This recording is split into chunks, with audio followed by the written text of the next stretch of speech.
Muy buenas noches.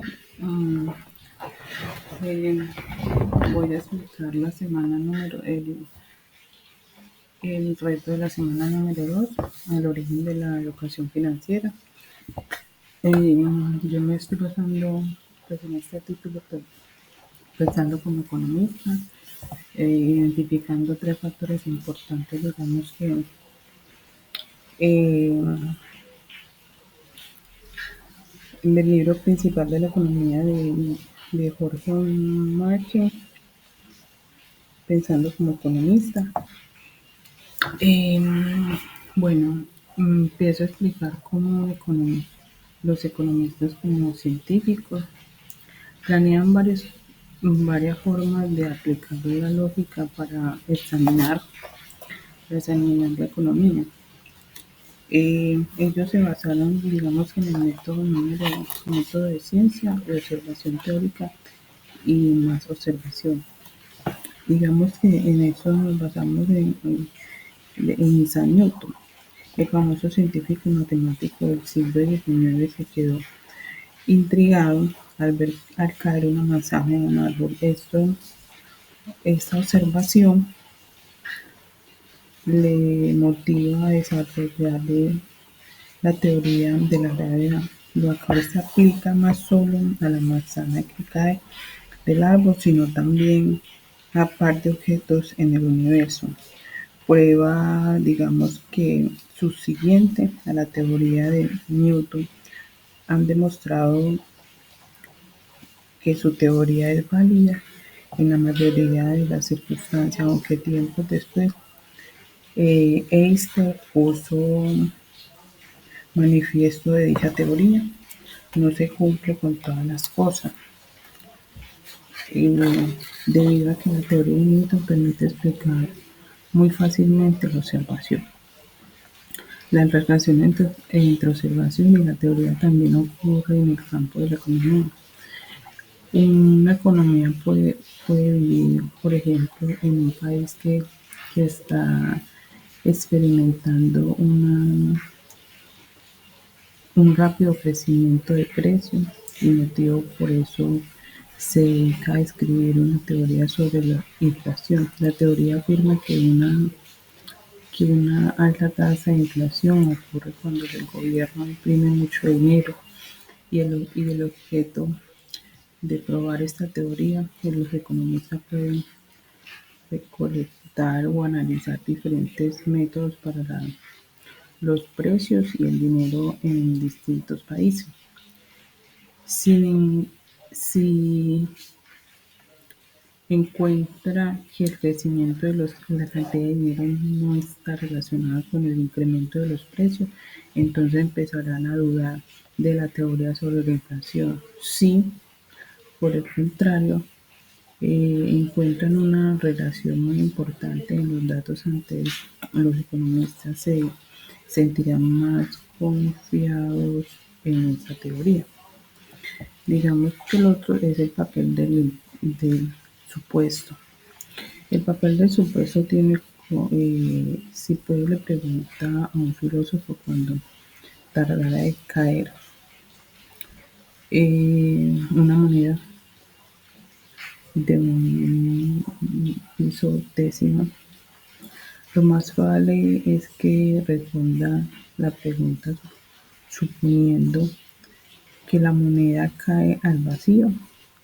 Este supuesto es falso porque desde luego, digamos que debido a que el edificio está rodeado de aire y la presión que ejerce sobre la canica, al caer disminuye la velocidad de su caída.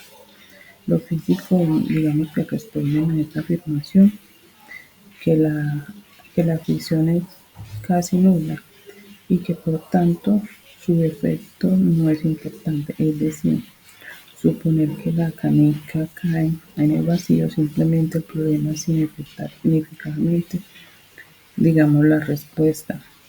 Por la misma razón, economistas también hacen supuestamente debido a que, a, a que esto simplemente el mundo complejo y lo hace más fácil de comprobar.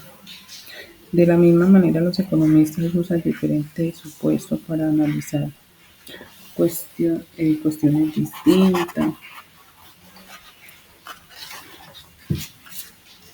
Eh, digamos que aplicamos los modelos económicos. Los modelos económicos, digamos que, por ejemplo, son los profesores de biología, enseñan anatomía utilizando réplicas del cuerpo humano. Este método tiene los órganos más importantes como el corazón, el hígado, el riñón, entre otros. Esto les permite, digamos, a los profesores enseñar a los alumnos la forma sencilla donde está ubicado los diferentes partes del cuerpo. En general, estos modelos omiten detalles y es evidente que no son cuerpos humanos de verdad.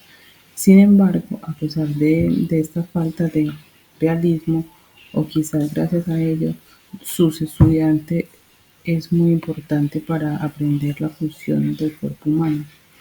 Digamos que los economistas también utilizan métodos para facilitar la enseñanza y aprendizaje de su funcionamiento en el mundo. Estos métodos no son de plástico, sino que se componen de diagramas o ecuaciones. Al igual, digamos que los, los detalles, lo cual permiten visualizar aquello que es realmente importante.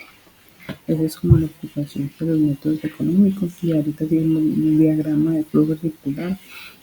En este diagrama de flujo circular, este modelo de economía simplemente incluye únicamente dos tipos de, de, tom- de tomadores de decisión, la empresa y las familias. Las empresas producen bienes y servicios utilizando, digamos, el consumo como trabajo, tierra y capital, máquinas y equipo.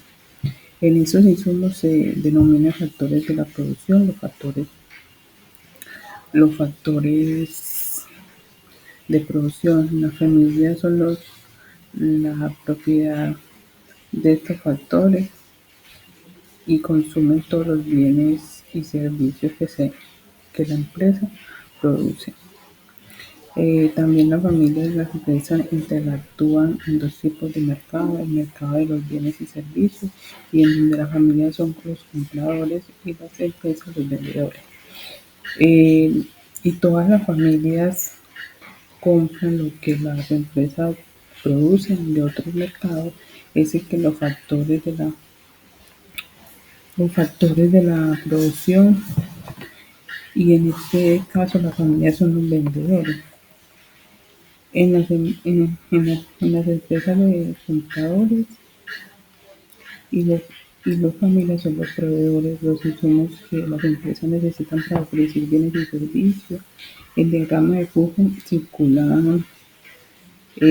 presente en una forma simple de organización las transacciones económicas que ocurren entre la economía entre las empresas y la familia. Eh, digamos que la frontera de posibilidades de producción muestra diferentes combinaciones de producción. En este caso, la movilidad y los computadores, que la economía está en posibilidades de producir, dadas los factores de la producción que disponen y utilizan la tecnología que existe para así convertirlo como producción. Eh, Bien. Bueno, entonces acá les voy a explicar las diagramas dividen los campos de la economía, en la macroeconomía y la microeconomía. La,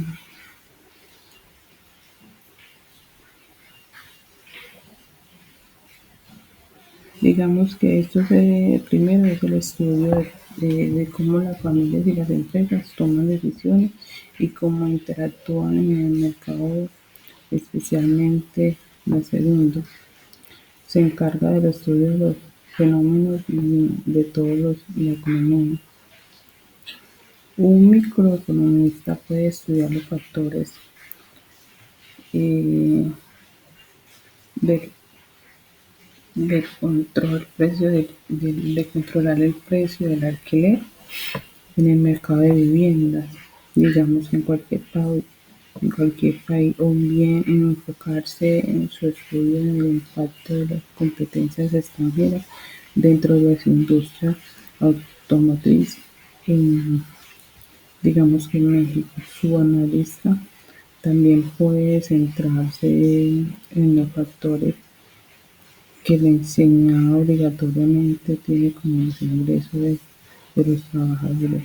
Los macroeconomistas, por su parte, pueden dedicarse a estudiar los factores que para el gobierno federal tienen poder prestado, o bien puede analizar cuál ha sido la tasa de desempleo de la economía a través del tiempo como campo de análisis en la macroeconomía en busca de políticas económicas alternas que promuevan el mejoramiento, el mejoramiento nacional de los estándares de vida de la población. Ahorita nos vamos a ver a economistas como asesores políticos. Esto a menudo se le pide a los economistas que expliquen las causas de los acontecimientos económicos. En otras ocasiones, los economistas están encargados de recomendar algunas políticas de mejoramiento de los resultados para mejorar los resultados económicos.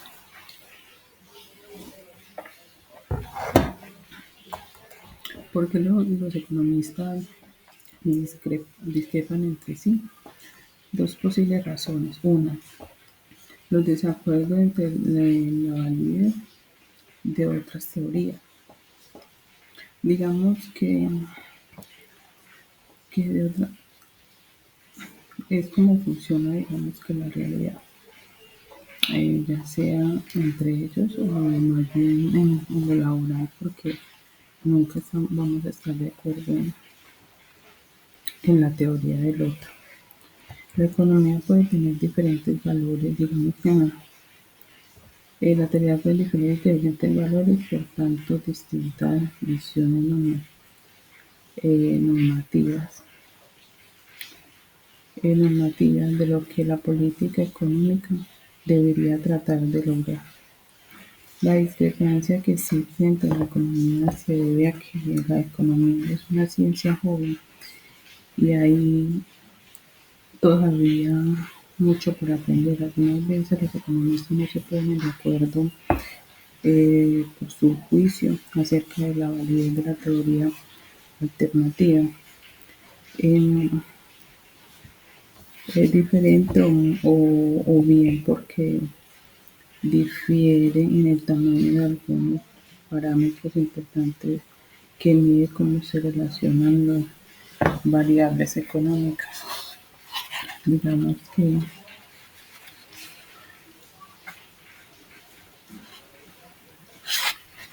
um, los campos de la economía se dividen en estas dos ramas, la macroeconomía y la microeconomía. Muchísimas gracias.